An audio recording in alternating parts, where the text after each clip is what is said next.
안녕하세요. 강남구 학생 여러분. 오늘 물리 거꾸로 수업 시작하도록 하겠습니다. 우리가 지난 시간에요. 에너지 T에 대해서 배웠잖아요. 에너지 T.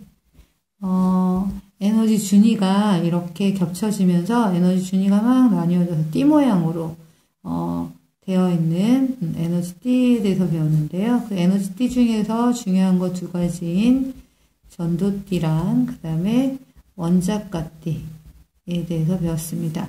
그 다음에 에너지 T 사이의 간격, 그걸 뭐라고 그랬어요? 이 간격을 T 틈이라고 배웠잖아요. 그리고 또 하나 더 배운 건 뭐냐면 이 T 틈 사이의 간격이, 즉 전도 T랑 원자가 T 사이의 간격이 아주 멀다. 아주 멀다. 이렇게 되어 있는 게 정기적으로 어떤 성질을 띈다? 보도체 성질을 띠고, 간격이 아주 좁다. 거의 붙어 있다. 원자가 T와 전도 T가 아주 붙어 있다. 이게 바로 도체이고, 원자가 T와 전도 T 사이의 간격이 도체보다는 멀지만 보도체보다는 가까운, 그걸 뭐라고 그런다? 반도체라고 한다까지 배웠어요. 오늘은 이제 이 반도체에 집중하도록 하겠습니다. 반도체. 왜냐하면요, 대부분 전자제품에 전류를 자르는 도체를 쓸 것 같은데 도체를 쓰지 않고 뭘 써요? 반도체를 쓰거든요. 다 이유가 있거든요. 도대체 반도체가 어떤 정기적으로 유리하고 괜찮은 성질이 있어서 반도체를 쓰는지 반도체에 집중해서 보도록 하겠습니다. 우선요, 지난번에 선생님이 얘기한 것처럼 도체, 부도체, 반도체의 예 몇 가지 얘기했잖아요. 그 중에 반도체의 예가 뭐라고 그랬냐면 14족 원소인 실리콘, 즉 규소랑 그 다음에 저마늄이 대표적인 반도체라고 했잖아요. 여기까지만 설명했는데 이 14족 원소들은 어떻게, 그러니까 하나만 있을 때는 체외각 전자가 핵에서 안에 있는 거 다 무시하고 체외각 전자만 그린 겁니다. 체외각 전자가 4개가 있어요. 근데 이 4개가 있는데 얘네들이 옥텟 규칙에 의해서 8개가 돼야지 만족하니까 여기 실리콘이 있으면 이 옆에 또 다른 규소가 있어서, 요 핵이 있어서, 그 겉에 역시 이 규소도 체외각 전자가 4개가 있을 거 아니에요? 여기 있는 규소랑 왼쪽의 규소랑 오른쪽의 규소랑 같이 전자를 공유합니다. 그래서 얘네들은 위, 아래, 양옆, 이렇게, 또는 입체적으로 본다면 앞뒤 이렇게 다 해서, 어쨌든 공유 결합을 해서요, 이게 4개가, 규소 원자 4개가 서로 이렇게 공유 결합을 해서 계속 붙어 있어요. 되게 안정되기 때문에 평상시에는 잘 전류가 흐르지 않아요. 이런 반도체를 순수 반도체라고 해요.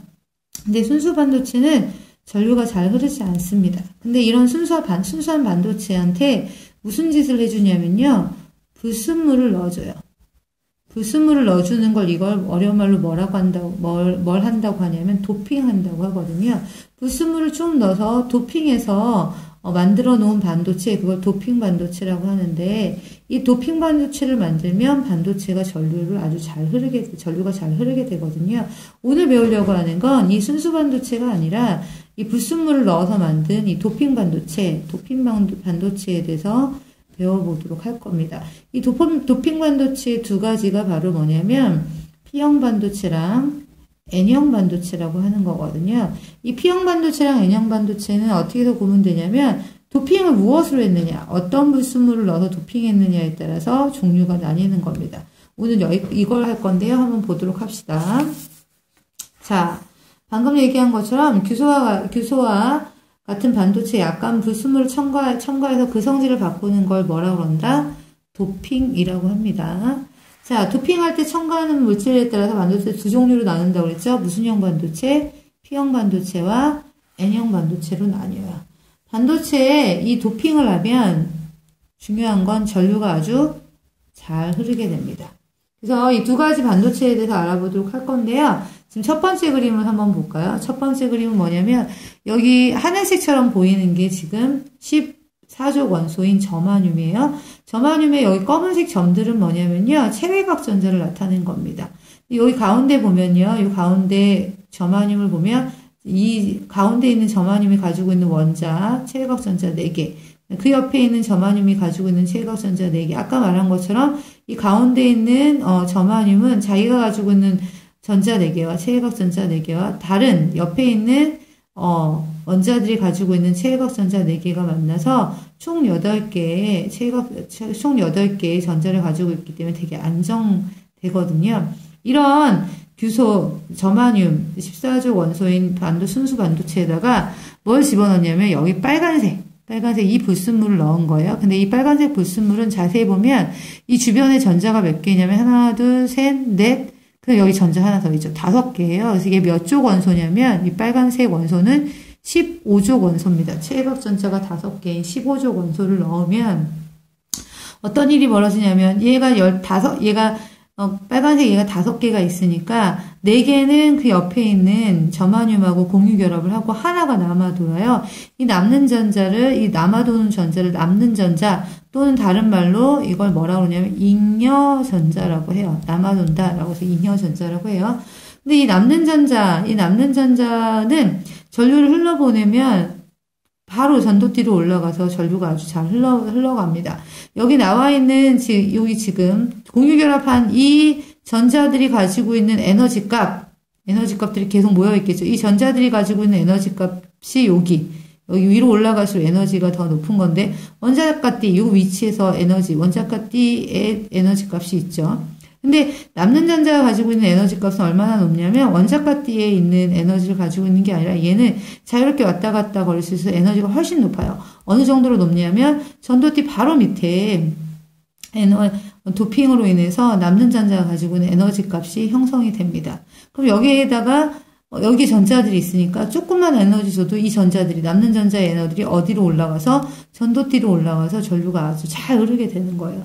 마치 반도체인데도 불구하고 이렇게 원래 전도띠랑 원자가띠 사이 간격이 떨어져 있는데 이 남는 전자 때문에 전도띠랑 남는 전자가 가지고 있는 에너지띠 사이 간격이 거의 붙어 있게 돼서 전도띠 바로 밑으로 남는 전자의 에너지 값이 형성이 돼서 전류가 마치 도체처럼 전류가 아주 잘 흐르게 되는 이런 반도체를 무슨 반도체라고 하냐면 이게 전자가 남아돌아서 만들어진 반도체, 남는 전자의 전하가 마이너스 전하잖아요. 그래서 마이너스 전하를 띠고 있는 마이너스가 영어로 네거티브 반도체, 그래서 이거를 N형 반도체라고 합니다.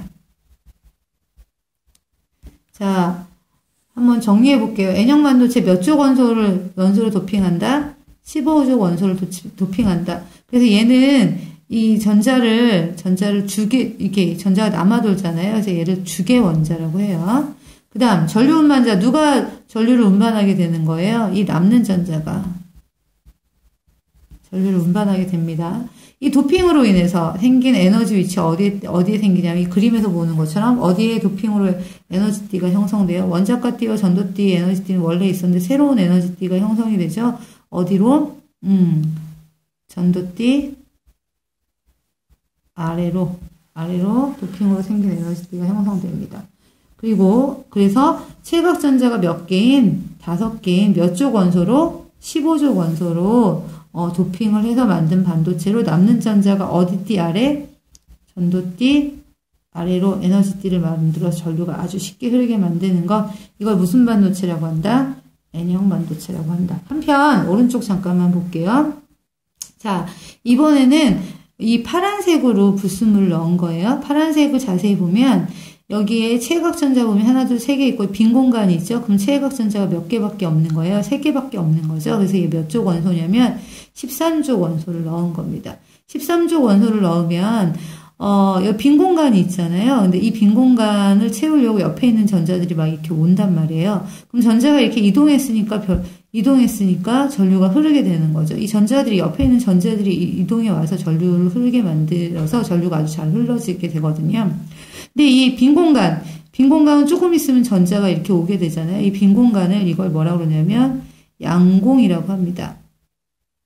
양공. 전자가 이쪽으로 이동하죠. 그럼 양공은 반대로 이동하죠. 전자가 이쪽으로 이동하면 이 양공은 이쪽으로 이동하죠. 마치 전자의 이동 방향과 반대 방향으로 이동하니까 플러스 전하가 이동하는 방향처럼 보인다. 그래서 이걸 양공이라고 하고요. 이렇게 양공이 형성돼서 전류가 잘 흐르는 이런 반도체를 이 양공이 전류를 운반하는 역할을 해서 얘를 플러스 파지티브 반도체, 그래서 P형 반도체라고 해요. 정리를 해볼게요. 몇 족 원소로 도핑한다? 13족 원소로 도핑한다. 그래서 얘는 전자를 이렇게 받게 되니까 밖의 원자라고 하고요. 이 양공이 가진 에너지띠는 어디에 있냐면 이 옆에 있는 체외각전자가 가지고 있는 에너지띠인 원자가띠 바로 위로, 원자가띠 바로 위로 양공에 의한 에너지띠가 형성이 돼서 원래 전류가 잘 흐르려면 여기에 있는 전자들이, 원자가띠에 있는 전자들이 에너지를 받아서 전도띠로 가야 되지만 이렇게 굳이 가지 않더라도 이 원자가띠에 있는 전자들이 양공 위치로만 가도 전류가 아주 잘 흐르는 이런 현상이 일어나거든요. 이렇게 만든 반도체를 P형 반도체입니다. 자, P형 반도체의 전류 운반자는 뭔가요? 양공이죠. 실제로는 전자가 이렇게 오는데 양공이 이렇게 이동한 것처럼 보이거든요. 그래서 P형 반도체의 전류 운반자는 양공이고요. 도핑으로 생긴 에너지띠 어디 생기나요? 여기 봅시다. 어디 양공의 에너지띠가 바로 원자가띠 바로 위에 생기죠. 그래서 도핑으로 생겨나는 생긴 에너지띠는 원자가띠 위, 바로 위에 생깁니다. 요약해보면 체외각전자가 몇 개인? 3개인 13족 원소를 첨가하여 만든 반도체로 어디 위에? 원자가띠 바로 위에 새로운 에너지띠가 형성돼서 아주 적은 에너지로도 전자들이 움직여서 전류 쉽게 만들어 놓은 게 이게 P형 반도체입니다. 한편 우리가 가장 많이 알고 있는, 최근 많이 쓰고 있는 전기 소장 중에 하나가 다이오드인데요. 다이오드는 이 P형 반도체랑 N형 반도체를 붙여서 만든 전기 소자입니다. 그걸 우리는 다이오드라고 해요. 다이오드의 전류가 흐르게 하려면 어떻게 해야 되냐면요. 네, 다이오드를 잠깐 표시하도록 하겠습니다. 다이오드는 P형 반도체랑 N형 반도체를 붙여놓은 거예요. 근데 모습은 이렇게 되는데 얘는 그리기는 이렇게 그리는데 실제로는 어떤 모양이냐면 이렇게 발광 다이오드 보면 이렇게 불빛 나오는 데랑 이렇게 다리가 2개가 있어요. 이 다리 긴 게 바로 P형 반도체랑 연결된 부분이고요. 다리 짧은 게 N형 반도체랑 연결된 부분입니다. 어쨌든 이렇게 되어 있는데요. P형 반도체랑 N형 반도체 여기다가 건전지를 연결해서 전류를 흘러보내주면 여기 불이 나오거나 여기 전류가 흘러가는 건데, 중요한 건 P형 반도체는 뭐가 많다고 했어요? 양공이 많다고 했어요. N형 반도체는 뭐가 많다고 했어요? 남는 전자가 많다고 했습니다. 근데 P형 반도체에다 플러스 극을 연결하고 N형 반도체에다 마이너스 극을 연결하면 어떤 일이 벌어지냐면요. 여기 양공은 이 플러스 극에 의해서 반발력이 생겨서 이쪽 N형 반도체 쪽으로 가고요. 여기 전자는 반발력이 생겨서 이 P형 반도체 쪽으로 가요. 계속 가가지고 여기 안에서 전류가 활발하게 흐릅니다. 이렇게 연결한 걸 순방향 전압이라고 해요. 이때는 전류가 흘러요. 근데 한편 반대로 한번 연결해 볼게요. 요 옆에다 해보겠습니다. 반대로 P형 반도체에다가 마이너스 극을 연결하고 N형 반도체에다 플러스 극을 연결하면 N형 반도체에 있는 전자들이 이 플러스에서 이쪽으로만 움직여요. 전자들이. P형 반도체의 양공은 이 가운데로 가지 않고 이 마이너스 인력의 작용에서 이쪽으로 이동합니다. 그럼 이 가운데는 전류가 흐르지 않겠죠. 이럴 때는 전류가 절대 흐르지 않습니다. 이런 연결을 역방향 전압이라고 해요. 그래서 다이오드에서는 순방향으로 연결할 때만 전류가 잘 흐르고요. 역방향으로 연결할 때는 전류가 흐르지 않아서 만약에 교류가 흐르면, 교류 전류가 여기서 흘러오면, 여기 교류가 흐르면, 교류 전류가 여기 흘러오면, 여기선 플러스 마이너스 극이 계속 바뀌는 거잖아요. 근데 여기가 플러스일 때만 전류가 흐르고 마이너스 때는 전류가 흐르지 않아서 한 방향으로만 흐르는 전류만 쭉 빼놓는다고 해서 이걸 무슨 작용이라고 하냐면 정류작용이라고 합니다. 그래서 나눠준 프린트물에 PN 접합 다이오드의 전류가 흐르게 하려면 건전지 플러스 극을 어느 반도체에 연결해야 돼요? P형 반도체에 연결해야 됩니다. 그 다음 PN 접합 다이오드가 순방향으로 연결될 때는 전류가 흐르고 역방향으로 연결될 때는 전류가 흐르지 않아서 스위치와 같이 한 방향으로 흐르는 것만 쏙 뽑아내는 작용, 이걸 무슨 작용이라고 한다? 정류작용이라고 합니다. 오늘 여기까지 하겠습니다. 수고 많았어요. 모두 안녕.